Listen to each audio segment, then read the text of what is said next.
வாசிப்போம். கர்த்தருடைய நாமத்தை தொழுது கொள்கிற எவனும் ரட்சிக்கப்படுவான். போதும், praise the Lord. ஆதலால் கர்த்தருடைய நாமத்தை தொழுது கொள்கிற எவனும் ரட்சிக்கப்படுவான் என்ற வார்த்தையை நாம் மையமாக வைத்து அதை நாம் பார்த்து கொண்டிருக்கிறோம். அந்த வேத வசனங்களை தியானித்துக் கொண்டிருக்கிறோம். இதனுடைய தொடர்ச்சியாக நாம் யாத்திராவின் புத்தகத்தை நாம் வாசிக்க வேண்டும், அதை தியானிக்க வேண்டும் என்று முடிவெடுத்து அதனுடைய தொடர்ச்சி, அதனுடைய விளக்கம் அங்கு இருக்கிறது என்பதை நாம் அறிந்து அதை நாம் தியானித்துக் கொண்டிருக்கிறோம். யாத்திராவின் புத்தகத்தை அறிந்து கொள்ள வேண்டும் என்று சொன்னால் எகிப்தை அறிந்து கொள்ள வேண்டும். எகிப்தை அறிந்து கொண்டால் எபிரேய மக்களை அறிந்து கொள்ள வேண்டும், இஸ்ரவேலரை. அதில் முக்கியமான நபர்களாகிய யாக்கோபையும் யோசேப்பையும் ஆபிரகாமையும் ஈசாக்கையும் நாம் அறிந்து கொள்ள வேண்டும் என்பது கட்டாயமா இருக்கிறபடினாலே நாம் சில காரியங்களை பார்த்து முடித்துவிட்டு இப்பொழுது யோசேப்பு என்கிற அந்த மனிதனை பற்றி நாம் தெரிந்து கொள்ளலாம் என்று சொல்லி நாம் அங்கே பார்க்கிறோம். இந்த வார்த்தை உங்களுக்கு மிக பிரயோஜனமா இருக்கும். ஒரு மனுஷனுடைய வாழ்க்கையில கர்த்தர் எப்படி செயல்படுறார் அப்படிங்கறத நீங்க நல்லா புரிஞ்சுக்க முடியும். அப்போ யோசேப்பு என்கிற மனிதனை பற்றி நாம் பார்த்து கொண்டிருக்கிறோம். அவர் கனவு கண்டாரு. அவர் கண்ட கனவு அந்த வயல்ல அறுக்கிற அந்த அரி அதெல்லாம் நிமிர்ந்து நின்றுச்சு. எல்லாம் வணங்க யோசேப்பினுடைய அரிக்கட்டை வணங்கி இருந்துச்சு. அதனால கோபம் கொண்டாங்க அண்ணமாரெல்லாம். அவரை கொலை செய்ய திட்டம் போட்டாங்க. அப்போ வேணாம், அவனை கொலை செய்ய வேணாம், அவனை குழியில தள்ளி விட்டுலாம் சொல்லி குழியில தள்ளி விடுறாங்க. தள்ளி விட்ட பொழுது அந்த இஸ்மவேலர் அவர்களுக்கு அந்த குழியிலே போட்டா அவன் செத்து போயிடுவான். அதனால எடுத்து அவங்க இஸ்மவேலுக்கு வித்துடலாம் அப்படின்னு சொல்லிட்டு வித்துடுறாங்க. அந்த காலத்துல மனிதனை இப்ப எப்படி ஒரு பொருளை வீட்டுக்கு போயிட்டு வேலை செய்யறதுக்கு என்ன வாங்குறோம், என்ன பொருளை வாங்குறோம்? துணி துவைக்கிறதுக்கு ஒரு மிஷின் வாங்குறோமா? அப்புறம் மாவு அரைக்கிறதுக்கு ஒரு மிஷின் வாங்குறோமா? வாங்குறோமா இல்லையா? பாத்திரம் தேய்க்கிறதுக்கு இன்னொரு மிஷின் வாங்கல, மிஷின் வந்துருச்சு.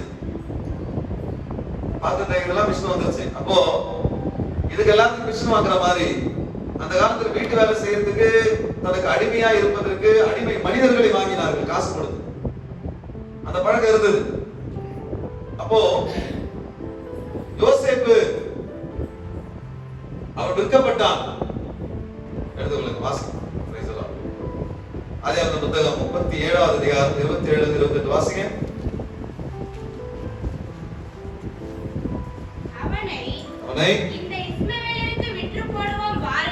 அவனை இந்த இஸ்மவேலருக்கு விற்று போடுவோம் பாருங்கள்.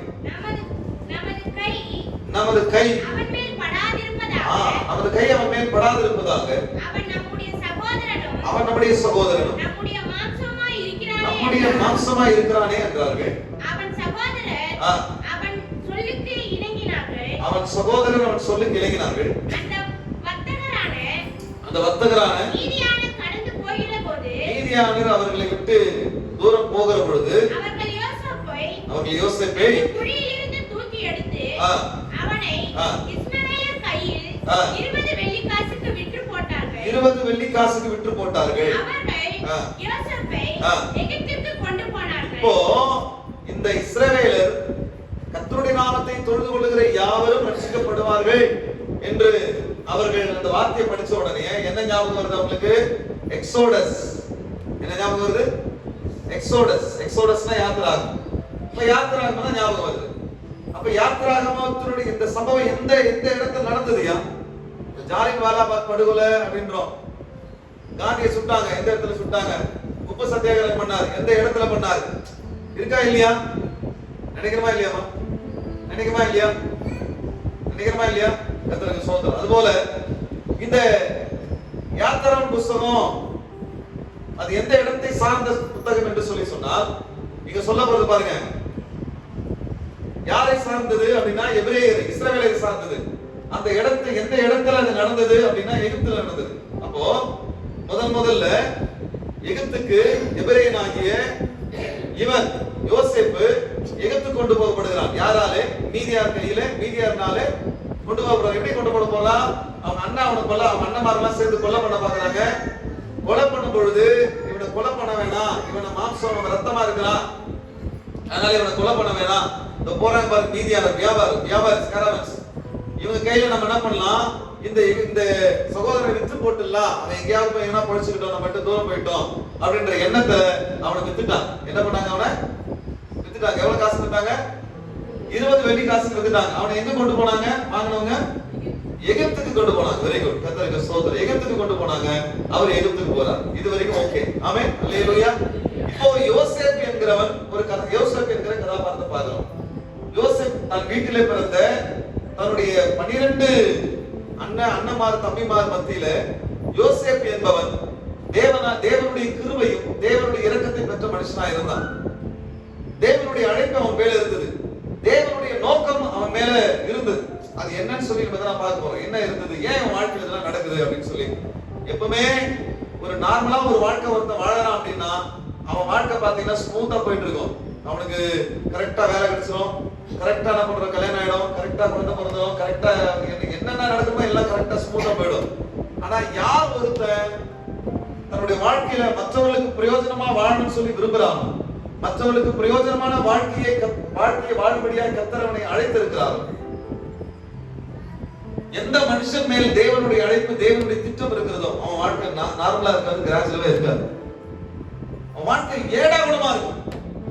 வாழ்க்கையில் நடக்கிற சம்பவம் எல்லாம் உண்மையா கடவுள் கூட இருக்கிறாரா, உண்மையா கடவுளுக்கு பிரியமா நடக்கிறானா அப்படின்ற மாதிரிலாம் நிறைய ஏடாகுடமான சம்பவம் நடக்கும். அப்பா கூட ரொம்ப சந்தோஷமா இருந்தார் யோசேப்பு, ரொம்ப செல்வ செழிப்புல இருந்தார் யோசேப்பு. ஆனா இப்ப அடிமையா விற்கப்படுறாரு. பாருங்க, எங்க இருந்து எங்க வந்துட்டார் பாருங்க. அடிமைனா என்ன அர்த்தம் அப்படின்னு கேட்டீங்கன்னா, அடிமைக்கு நல்ல துணி இருக்குதான்னு கண்டுக்க மாட்டாங்க, அடிமை சாப்பிட்டானா கண்டுக்க மாட்டாங்க. மழை பெய்யுது, மழை பெஞ்சா மழையிலே வேலை செய்யணுமா, வேலை செஞ்சுதான் ஆகணும். மழை பனி வெயில் காத்து, ஒரு வீடு இருக்காது, வெயில தான் படுத்து தூங்கணும், மழையில தான் இருக்கணும். அவனை கண்டுக்கவே மாட்டாங்க. அவன் ஒரு மனுஷன் இல்ல, ஒரு பூச்சியா கூட அவனை மதிக்க மாட்டாங்க. அடிமை என்பவனை.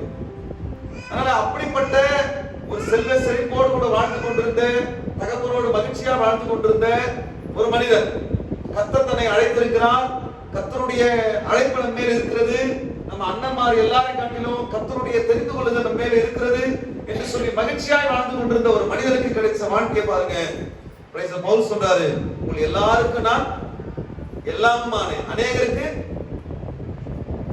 சொல்லுங்க பார்க்கலாம், அநேகருக்கு நான் எப்படியான துடைத்து போடுகிற அழுக்கை போலானே. ஒரு டிஷ்யூ பேப்பர் எடுக்கிறீங்க, எடுத்து நீங்க முகத்தை இல்ல வெளியே போயிட்டு வரீங்க, முகத்தை துடைக்கிறீங்க, இல்ல கை காலெல்லாம் துடைக்கிறீங்க, துடைச்சு பாக்கெட்ல வச்சுப்பீங்களா? என்ன பண்ணுவீங்க? அதுதான் அவர் சொல்றாரு, நான் ஒரு டிஷ்யூ பேப்பர் மாதிரியான அநேகருக்கு துடைத்து போடுகிற அழுக்கை போலானே. அநேகர் பயன்படுத்திட்டு தூக்கி வீசப்படுகிற ஒரு அழுக்கை போலானே. உங்களை எல்லாருக்கும் எல்லாமான அநேகருக்கு துடைத்து போடுகிற அழுக்கை போலானே. இது சொன்னது யாரு? தேவனுடைய அழைப்பை பெற்ற மனிதன். இதை சொன்னது யாரு? அநேகரை ரட்சிப்பின் பாதையில் நடத்தி கொண்ட ஒரு மனிதன். இது சொன்னது யாரு? இன்றைக்கு உலகம் எல்லாம் இன்னைக்கு நிறைய நாடு கிறிஸ்தவ நாடுகளா இருக்கிறது, அதற்கு வித்திட்ட ஒரு மனிதன். அல்லேலூயா. இன்னைக்கு யூரோப் கண்ட்ரி அந்த சைடு முழுக்க இன்னைக்கு கிறிஸ்தவம் பரவி இருக்கிறது என்று சொன்னால் அதற்கு வித்திட்டவர், விதை போட்டவர் அப்போஸ்தலனாகிய பவுல். அவர் தான் சொல்றாரு, நான் நிறைய பேருக்கு நான் தொடச்சு போற அழுக்கு மாதிரி ஆனேன், நான் எல்லாருக்கும் எல்லாம் ஆனேன், அநேகருக்கு துடைத்து போடுகிற அழுக்கை போல ஆனேன். அப்போ தேவனுடைய மனிதனுடைய வாழ்க்கையில எவன் ஒருவன் அழைக்கப்பட்டிருக்கிறானோ, உங்க வாழ்க்கையில ஸ்ட்ரகிள்ஸ் இருக்குதா, உங்க வாழ்க்கையில ஏற்றத்தாழ்வு இருக்குதா, நெருக்கடி இருக்குதா, விரும்புற காரியம் உங்களுக்கு நடக்கலையா, என்னடா காலம் அப்படியே போயிட்டு இருக்குது அப்படின்னு சொல்லி நினைக்கிறீங்களா? அப்ப நல்லா நினைச்சுங்க, நீங்க அழைக்கப்பட்டது உண்மை, கர்த்தருடைய அழைப்பு உண்மை இருக்கிறது என்பது உண்மை, கர்த்தர் உங்களை கொண்டு ஏதோ செய்ய போறாருன்றது உண்மை. அல்லேலூயா, அல்லேலூயா. ஆடு பிரச்சனை கஷ்டம் வரும்போது சோர்வு வரும், உபத்திரம் வரும், கஷ்டம் வரும், எல்லாம் வரதான் செய்யும். நம்ம ஜெபிக்கப்படும் சில நேரத்தில் விடுதலை எல்லாருக்கும் கிடைக்கும், நமக்கு கிடைக்காது. நம்ம மற்றவங்களுக்கு ஜெபிச்சா அவங்களுக்கு என்ன நடக்கும், ஆனா நமக்கு நடக்காது. உடனே நம்ம சோர்ந்து போகிற சூழ்நிலை வரும். ஆனா வேதத்தின் பிரகாரம் சொல்லுகிறேன், யோசேப்பை முன்னுதாரணம் வைத்து சொல்லுகிறேன், யோசேப்பை போல நீங்கள் அழைக்கப்பட்டிருந்தால், தேவனுடைய தீர்மானம் உங்கள் மேல் இருந்தால், நான் ஒன்று சொல்லுகிறேன், கர்த்தருடைய பிள்ளைகளே, அந்த தீர்மானத்தின் பிரகாரமாக நீங்கள் துன்பப்படுவது நிச்சயம், நீங்க கஷ்டப்படுவது நிச்சயம், நீங்க விரும்புறது உங்களுக்கு நடக்காது, மத்தவங்களுக்கு நடக்கும், நீங்க ஏங்கி தவிப்பீங்க. அல்லேலூயா. ஆனால் முடிவிலே நீங்கள் உங்கள் காரியம் ஜெயமா இருக்கும். ஆமென். அல்லேலூயா. நீங்க உங்க எல்லாரும் விட கர்த்தர் மேன்மைப்படுத்தி வைப்பார். அவங்க எல்லாரையும் கர்த்தர் உங்க காலின் கீழ் கர்த்தர் கொண்டு வந்து நிற்க வைப்பார். உங்க வாசல்ல கர்த்தர் கொண்டு வந்து நிற்க வைப்பார். அல்லேலூயா. அப்படிப்பட்ட ஒரு மேன்மையான வாழ்க்கையை கர்த்தர் உங்களுக்கு தருவார். அப்போ இந்த யோசேப்பு விற்கப்பட்டு அடிமையா விற்கப்பட்டு எகிப்துக்கு போகிறார். எகிப்துக்கு போற உடனே என்ன நடக்குது அப்படின்னு பாத்தீங்கன்னா, எடுத்துக்கொள்ளுங்க ஆதியாகமம் புத்தகம் 39. யோசேப்பு எகிப்துக்கு கொண்டு போகப்பட்டான். பார்வோனுடைய பிரதானியும் தலையாரிகளுக்கு அதிபதியுமாகிய போத்திபார் என்னும் எகிப்து தேசன் அவனை அவ்விடத்திற்கு கொண்டு வந்த இஸ்மவேலரிடத்தில் விலைக்கு வாங்கினான். கர்த்தர் யோசேப்போடு இருந்தார். அவன் காரிய சித்தி உள்ளவனானான். அவன் எகிப்தனாகிய தன் எஜமானுடைய வீட்டிலே இருந்தான். கர்த்தர் அவனுடனே இருக்கிறார் என்றும் அவன் செய்கிற யாவையும் கர்த்தர் வாய்க்க பண்ணுகிறார் என்றும் அவன் எஜமான் கண்டு யோசேப்பினிடத்தில் தயவு வைத்து அவனை தனக்கு ஊழியக்காரனும் தன் வீட்டுக்கு விசாரணக்காரனுமாக்கி தனக்கு உண்டான யாவற்றையும் அவன் கையில் ஒப்புவித்தான். அவனை தன் வீட்டுக்கு தனக்கு உண்டான எல்லாவற்றிற்கும் விசாரணக்காரனாக்கினது முதற்கொண்டு கர்த்தர் யோசேப்பின் நிமித்தம் அந்த எகிப்தியன் வீட்டை ஆசீர்வதித்தார். வீட்டிலும் வெளியிலும் அவனுக்கு உண்டானவர்கள் எல்லாவற்றிலும் கர்த்தருடைய ஆசீர்வாதம் இருந்தது. போதுமா? Praise the Lord. இப்போ என்ன நடக்குது? எகிப்து கொண்டு போறாங்க. யாரை எகிப்து கொண்டு போறாங்க? இந்த யோசேப்பின் பேர் ஞாபகம் வச்சுங்க. யாரை எகிப்து கொண்டு போறாங்க? யோசேப்பை எகிப்து கொண்டு போறாங்க. எகிப்து கொண்டு போய் எங்க கொண்டு போய் விக்கிறாங்க? எகிப்துல கொண்டு போய் வித்துறாங்க. யார் வாசிக்கிறது அப்படின்னு கேட்டீங்கன்னா, யோசேப்பு எகிப்து தேசத்திற்கு கொண்டு போகப்பட்டான். பார்வோனுடைய பிரதானி தலையாரிகளுக்கு அதிபதியுமாகிய போத்திபார் அப்படின்றவன் என்ன பண்றான்? காசு கொடுத்து வாங்கலாம். யாரை வாங்குறான்? யோசேப்பை காசு கொடுத்து வாங்கலாம். எப்படி ஒரு பொருளை சந்தையில ஏற விடுறாங்களோ அந்த மாதிரி மனுஷனா இந்த காலத்துல ஏற விட்டு விற்கிற பழக்கம் இருந்தது. அப்ப யோசேப்பை ஏற விடும் பொழுது அந்த யோசேப்பை போத்திபார் அப்படின்ற ஒரு அதிபதி, அதாவது ஒரு தலைவர், தலையாரிக்கு தலைவர், ஒரு அதிகாரி, எகிப்து தேசத்தினுடைய அதிகாரி, அந்த யோசேப்பை காசு கொடுத்து வாங்குறாரு. வாங்கி கொண்டு போய் தன்னுடைய வீட்டிலே வேலை செய்யும்படியாக வைக்கிறாரு. வைக்கும் பொழுது யோசேப்பு வந்ததுக்கு அப்புறம் அவனுடைய வீடு ஆசீர்வதிக்கப்படுது. அல்லேலூயா. அந்த போத்திபார் என்றவருடைய வீடு பொருளாதாரத்துல அதிகமா ஆசீர்வதிக்கப்படுது. இவன் எந்த வேலையெல்லாம் போய் செய்யறானோ யோசேப்பு, அந்த வேலையெல்லாம் ஆசீர்வாதமா இருக்குது. இதை போத்திபார் பாக்குறாரு. பார்த்துட்டு மெய்யாகவே கடவுளை கூட இருக்கிறாரு, இவன் செய்யற வேலையெல்லாம் கடவுள் ஆசீர்வதிக்கிறாரு சொல்லி அவன் வீட்டுல இருக்கிற எல்லா வேலைகளையும் எல்லா பொறுப்பையும் எல்லாத்தையும் வந்து யோசேப்பு கையில ஒப்பு கொடுத்துறார். ஒப்பு கொடுத்த உடனே யோசேப்பு அந்த அதிகாரி வீட்டுல எல்லா வேலையும் அவர் தான் தலையிட்டு செய்யறாரு. அவன் வீடு உள்ளும் புறமாக உள்ளும் வெளியுமாக போத்திபாரனுடைய ஆசீர்வதிக்கப்பட்டிருந்தது. ஆசீர்வதிக்கப்பட்டிருந்த பொழுது யோசேப்பை பார்த்து போத்திபாருடைய மனைவிக்கு யோசேப்பு மேல ஒரு கிரஷ் வருது, ஒரு ஆசை வருது. ரொம்ப அழகா இருக்கிறானே அப்படின்னு சொல்லி ஒரு ஆசை வந்த உடனே ரெண்டு பேருக்கு நடுவுல, அதுல இவன் கர்த்தருக்கு உண்மையா இருக்கணும்ன்றான், இந்த பொம்பளை வேற விதமா யோசிக்கிறான். யோசித்த உடனே ரெண்டு பேருக்கு நடுவுல சண்டை வருது. சண்டை வந்த உடனே தன் புருஷனிடத்துல யோசேப்பை தன்னிடத்துல தவறாய் நடந்து கொண்ட யோசேப்பு வந்தான் என்று சொல்லி அவன் மேல ஒரு புகார் சொல்றாங்க. புகார் சொன்ன உடனே, உன்னை நம்பி என் வீட்டுல எல்லாத்தையும் நான் ஒப்பு கொடுத்தனே, நீ என் மனைவி மேல கையை வைக்க வரியா அப்படின்னு சொல்லி அவனை பிடிச்சு ஜெயில போடுறாங்க. அல்லேலூயா, அல்லேலூயா. ஒரு தரிசனம் பெருசா இருந்தது. ஆண்டவர் அடிச்சிருக்கிறார், நம்பினா சந்தோஷமா இருந்தான். கடைசியில குழியில விழுந்தான். குழியில போட்டாங்க. குழியில இருந்து சரி மேல வந்து பார்த்தா அங்க போயிட்டு ஒரு வீட்டுல அடிமையா போறான். அங்க போன உடனே அந்த வீட்டு எஜமான் இவன் கூட கர்த்தர் இருக்கிறாரு பார்த்து எல்லாத்தையும் ஒப்பு கொடுத்து அங்க கொஞ்சம் மேன்மையா இருந்தான். உடனே இன்னொரு பிரச்சனை வந்தது. அந்த குழியை விட மோசமான ஜெயிலுக்கு போயிட்டான். அல்லேலூயா. அப்ப அந்த ஜெயிலுக்கு போன உடனே படிங்க, கர்த்தருக்கு ஸ்தோத்திரம். 20 21 வாசிங்க. அதே 39 20 21. யோசேப்பின் எஜமான் அவனை பிடித்து ராஜாவின் கட்டளையால் காவலில் வைக்கப்பட்டார்கள். இருக்கும் சிறைச்சாலையிலே அவனை ஒப்புவித்தான். அந்த சிறைச்சாலையில் அவன் இருந்தான். கர்த்தரோ யோசேப்போடு இருந்து அவன் மேல் கிருபை வைத்து சிறைச்சாலை தலைவனுடைய தயவு அவனுக்கு கிடைக்கும்படி செய்தார். போதுமா? Praise the Lord. அல்லேலூயா. இப்போ யோசேப்பு எங்க இருக்கிறாரு? யோசேப்பு எங்க இருக்கிறாரு? இப்போ சிறைச்சாலைக்கு வந்துட்டார். ஆனா கர்த்தர் எங்க இருக்கிறாரு? இப்போ கர்த்தர் எங்க இருக்கிறாரு? யோசேப்பு எங்க இருக்கிறாரு? ஜெயில்ல இருக்கிறாரு. கர்த்தர் எங்க இருக்கிறாரு? நீங்க சொல்லணும். யோசேப்பு எங்க இருக்கிறாரு? ஜெயில இருக்க. கர்த்தர் எங்க இருக்கிறாரு? ஜெயில இருக்கிறாரு. அல்லேலூயா. அதை நீங்க புரிஞ்சுக்கணும். அதுதான் சொன்னேன் நானு. நீங்க அழைக்கப்பட்டீங்க அப்படின்னா நீங்க தனியா இல்ல. நீங்க எங்க இருந்தாலும் தனியா இல்ல. நீங்க எந்த சூழ்நிலை இருந்தாலும் தனியா இல்ல. ஒரே ஒரு தைரியம் மட்டும் உங்களுக்கு வேணும். கர்த்தர் என் கூட இருக்கிறார். அல்லேலூயா. நீங்க குடியில் இருந்தாலும் சரி, நீங்க எங்க இருந்தாலும் சரி, வேதம் சொல்லுகிறது யோசேப்பின் எஜமான் அவனை பிடித்து ராஜாவின் கட்டளையால் காவலில் வைக்கப்பட்டவர்கள் இருக்கும் சிறைச்சாலையிலே அவனை ஒப்புவித்தார்கள். அந்த சிறைச்சாலையில் அவன் இருந்தான். கர்த்தரோ யோசேப்போடு இருந்து. அல்லேலூயா. இப்ப சொல்லுங்க, யோசேப்பு எங்க இருந்தாரு? கர்த்தர் எங்க இருந்தாரு? யோசேப்பு கூட ஜெயில இருந்தார். அல்லேலூயா. Praise the Lord. அல்லேலூயா. Praise the Lord. கர்த்தருக்கு ஸ்தோத்திரம். Praise the Lord. இப்ப அததான் ஒரு வசனம், ஒரு பாட்டு ஞாபகம் வருது. தொல்லை கஷ்டங்கள் சூழ்ந்திடும், துன்பம் துக்கம் வரும், இன்பத்தில் துன்பம் நேர்ந்திடும், இருளாய் தோன்றும் சோதனை வரும் வேளையில் சோர் கெட்டும் செவியிலே பரத்திலிருந்து எனக்கு ஜெயம் வரும், பரன் என்னை காக்கும். அல்லேலூயா. கர்த்தருக்கு ஸ்தோத்திரம். இந்த விசுவாசம் உங்களுக்கு இருக்கணும் எப்பவுமே. நீங்க எங்க இருந்தாலும் கர்த்தர் எங்க இருக்காரு? கூட இருக்கிறார். ஆமென். வெளிய போன முடியுதா? உங்களால நம்ப முடியுதா? நான் சொல்லல, வசனம் சொல்லுது. யோசேப்பு ஜெயில இருந்தா. கர்த்தர் ஜெயிலுக்கு போறாரா? போனாரே, யோசேப்பு கூட இருந்தாரு. ஒருவனுடைய வழிகள் கர்த்தருக்கு பிரியமா இருந்தா அவருடைய சத்துருக்களும் அவரோட சிநேகிதமாவாங்க. ஏன்னா கர்த்தர் அவன் கூட இருப்பார். கர்த்தர் அவன் கூட இருந்தார்னா எங்க போனாலும் எந்த நிலையில இருந்தாலும் அவன் தான் அந்த இடத்துக்கு அதிகாரி. அல்லேலூயா. போத்திபார் வீட்டுக்கு அடிமையா போனா கர்த்தர் அவன் கூட இருந்தாரு, அங்க அவன் அதிகாரியா மாறிட்டான்.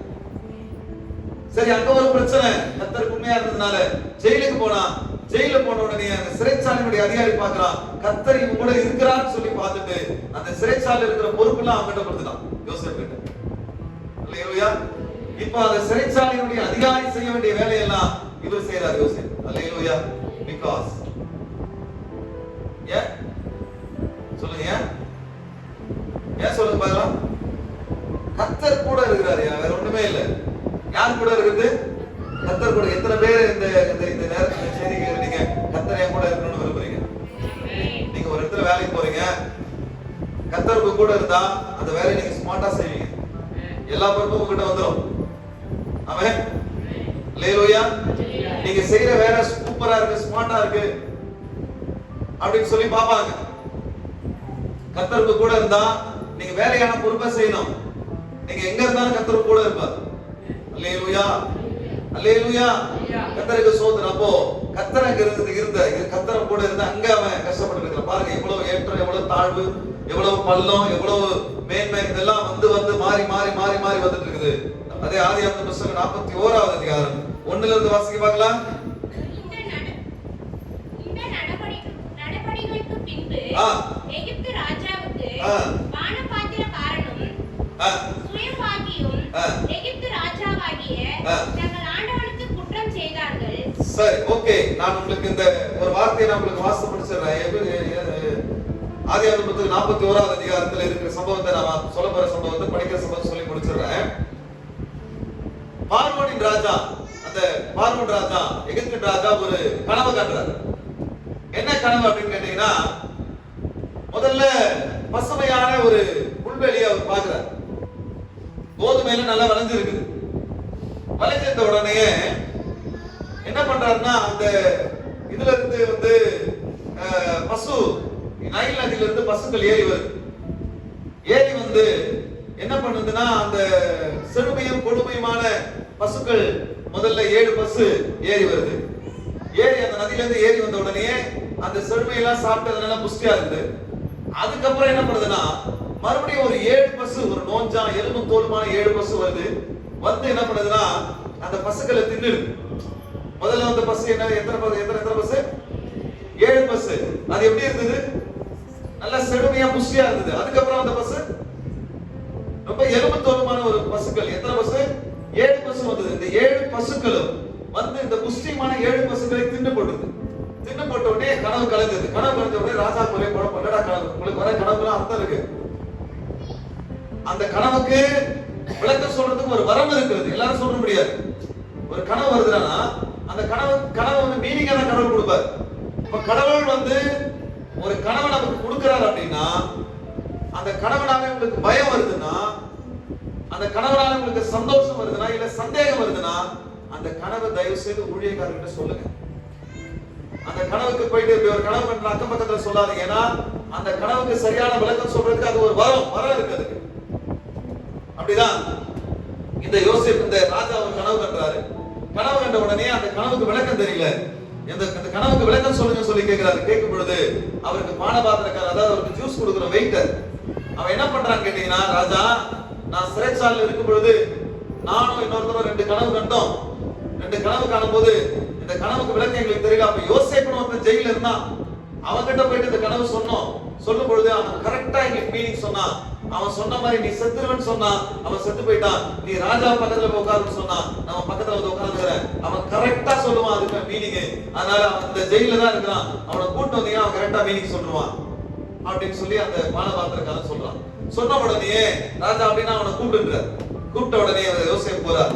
யோசேப்பு போயிட்டு சொல்றாரு, என்ன சொல்றாரு கேட்டீங்கன்னா, ராஜாவே நீ கண்ட கணவனுடைய விளக்கம் இதுதான். என்ன அப்படின்னா, 7 வருஷம் உன் நாட்டுல ரொம்ப செழுமையான விளைச்சல் இருக்கும். எத்தனை வருஷம்?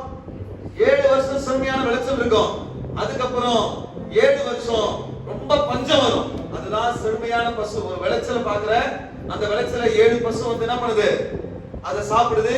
அதுக்கப்புறம் 7 பசு நதியில இருந்து ஏறி வந்து அந்த 7 பசுகளை கொண்டு அதை தின்னு போடுறது எதுன்னு கேட்டீங்கன்னா, முதல்ல 7 வருஷம் நல்ல செழுமையான தேசம் எங்கும் நல்ல மழை பெய்யும், நதியில நல்ல தண்ணி ஓடும், விளைச்சல் பயங்கரமா இருக்கும்.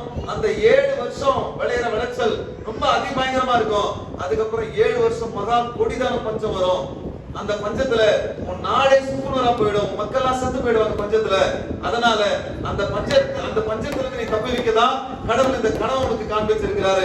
என்ன பண்ண, ஞானமும் அறிவும் விவேகமான ஒரு மனிதரை தேர்ந்தெடுத்து அந்த 7 வருஷத்துல விளையிற விளைச்சல நிறைய தேசம் எங்க என்ன பண்ணு, பண்டக சாலை, இந்த நெற்களை, இந்த கோதுமைகளை சேர்த்து வைக்கக்கூடிய பண்டக சாலைகளை கட்டி அந்த 7 வருஷம் விளையிற அந்த விளைச்சல வீணா வேஸ்ட் பண்ணாம உன் பண்டக சாலையில சேர்த்து வச்சுக்கோ.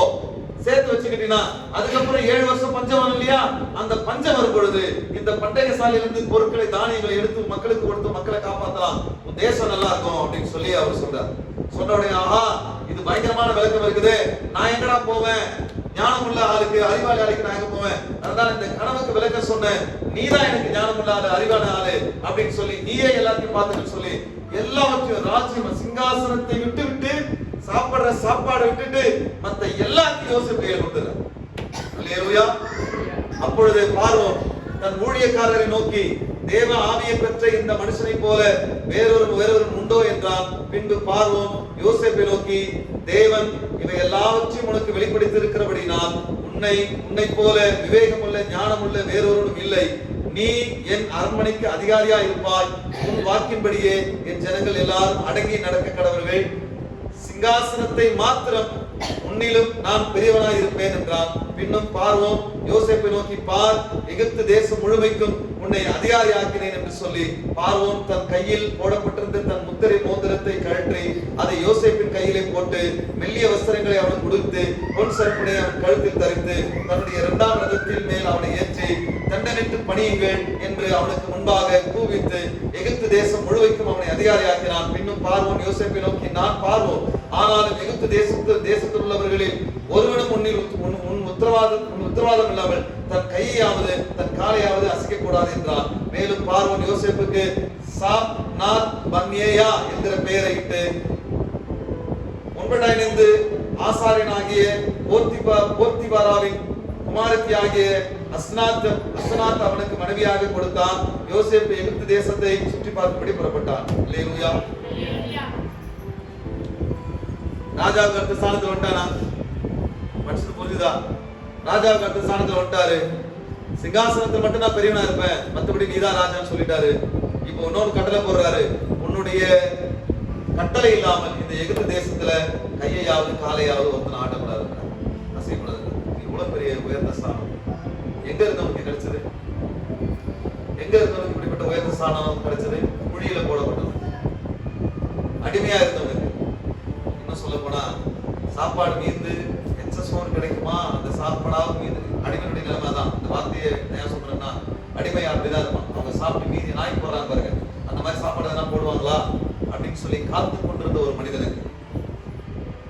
புத்திசாலி என்று ஒரு மனிதனுக்கு அந்த நாட்டுக்கே ராஜாவாக மாறும்படியாக கர்த்தர் மாற்றினார்.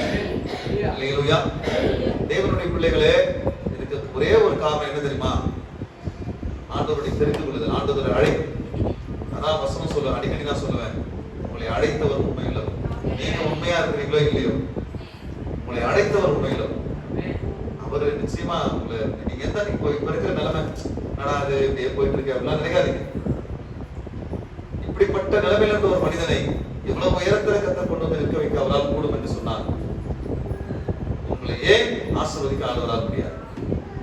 நிச்சயமா ஆண்டவர் ஆசீர்வதிப்பார். அதனால கவலைப்படாதீங்க, கர்த்தர் உங்களோடு கூட இருப்பார். Praise the Lord. அல்லேலூயா, அல்லேலூயா. ராஜாவாய் மாறினான். ராஜாவை மாறிட்டு கடைசியில ஒரு வார்த்தையை அவன் சொல்லி முடிக்கிறான். என்ன சொல்றான் அப்படின்னு கேட்டீங்கன்னா, 45 வாசிங்க, 45 எடுத்து பார்க்கலாம். 45ஆம் அதிகாரம் 1ஆம் வசனம். 45 1-8 வாசிப்போமா? சரி, போருமா, கர்த்தருக்கு ஸ்தோத்திரம். இந்த வசனத்தை வாசிங்க. 4ஆம் வசனம் வாசிங்க பார்க்கலாம். அப்பொழுது யோசேப்பு தன் சகோதரரை நோக்கி, என் கிட்ட வாருங்கள் என்றான். அவர்கள் கிட்ட போனார்கள்.